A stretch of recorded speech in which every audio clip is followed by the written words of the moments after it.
यामुळं जानेवारी 2022 मध्ये आम्ही ॲडव्होकेट रोहन माडिक साहेबांच्या मार्गदर्शनाखाली ओबीसी फेर सर्वेक्षणाची का गरज आहे याची परत एक याचिका हायकोर्टामध्ये दाखल केली आणि गेले 3 वर्ष आम्ही या याचिकेमध्ये हे आरक्षण कसं फुकीर आहे, हे आरक्षण कसं असंविधानिक आहे, यांची जातनिहाय जनगणना का झाली पाहिजे हे कोर्टाच्या समोर आणून दिलं।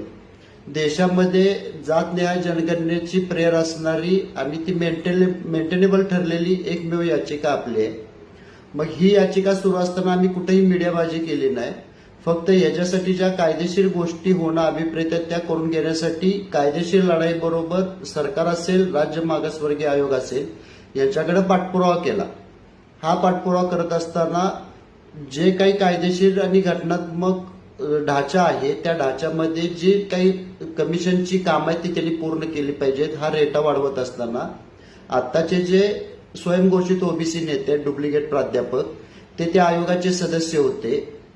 आता त्या आयोगानंच 22 सप्टेंबर 2023 साठी ओबीसीच्या कुठल्याही जातीकडं आयोगाच्या कायद्यातील कलम 9D प्रमाणे इम्पेरिकल डेटा नाहीये आणि आपण जी केस केली होती PL 22/2022 या अनुषंगानं फेर सर्वेक्षण करून कोर्टामध्ये डाटा प्रोड्यूस करणं आवश्यक आहे। म्हणून 22 सप्टेंबर 2023 ला राज्य मागासवर्गीय आयोगानं या राज्याच्या इतिहासामध्ये पहिल्यांदा ओबीसी आरक्षणाच्या फेर सर्वेक्षणाचा ठराव करून शासनाकडे 350 कोटी रुपयाची मागणी केलेली आहे। त्यामुळे मंगेश ससाने जे सांगतायत की ओबीसीचं फेर सर्वेक्षण होऊ शकत नाही ते मागास ठरलेले हे खोटं आहे। या राज्यातील ओबीसीचं फेर सर्वेक्षण करायचा ठराव हा PL 22/2022च्या रोहिणी आयोगाच्या कॅटेगरायझेशनच्या व कलम 9D खाली डेटा गोळा करण्याच्या अनुषंगाने तो ठराव झालेला आहे, तो शासनाकडे प्रलंबित आहे। आम्ही त्यामध्ये सुद्धा आता काम करतोय।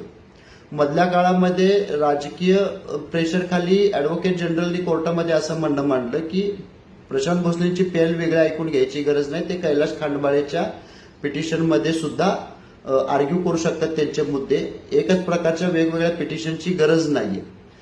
माझ्या पिटिशन बरोबर जवळपास 9 इतर पिटिशन्स कोर्टामध्ये आहेत, पण सरकारनं फक्त आमचे पिटिशन डिसमिस करून ते इंटरव्हेन करायला लावायची विनंती सरकारकडे केली।